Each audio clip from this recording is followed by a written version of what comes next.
All right, let's look back at this day in history. July 8th, 2004, the U.S. government unsealed an indictment against former Enron Corp chairman Kenneth Lay. They allege he helped guide a massive conspiracy to deceive investors. It was a slow-moving but still stunning fall from grace for a company that went from the 7th largest in the U.S. to the largest ever bankruptcy filing, and a stunning fall for grace for a founder and a chairman in Ken Lay, who went from a personal fortune of at least $400 million to being a convicted felon. Or did he? The indictment against Lay claimed that he deceived banks, employees, and Wall Street analysts by concealing billions of dollars in Enron losses. In announcing the indictment, U.S. Deputy Attorney General James Comey, James Comey, said Enron's leaders tried to create the illusion of a thriving company.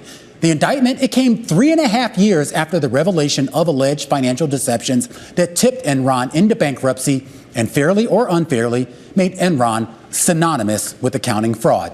It would take another 1.5 years for the trial to even begin and more than 4 months for that testimony to play out. Ultimately, though, it just took 6 days of deliberating for jurors to find Lay and his longtime CEO, Jeffrey Skilling, guilty of fraud, conspiracy, and other charges.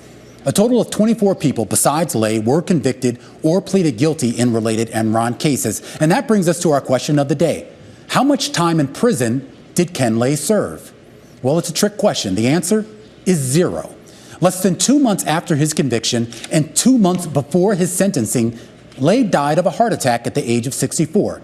And a weird quirk in federal law meant that his death effectively voided his conviction because he had never had a chance to appeal, as the law allows for. Now, efforts to reinstate the conviction were eventually dropped, as were efforts to claim restitution from Lay's estate, leaving one major and now perpetual loose end in the final chapter of the Enron saga.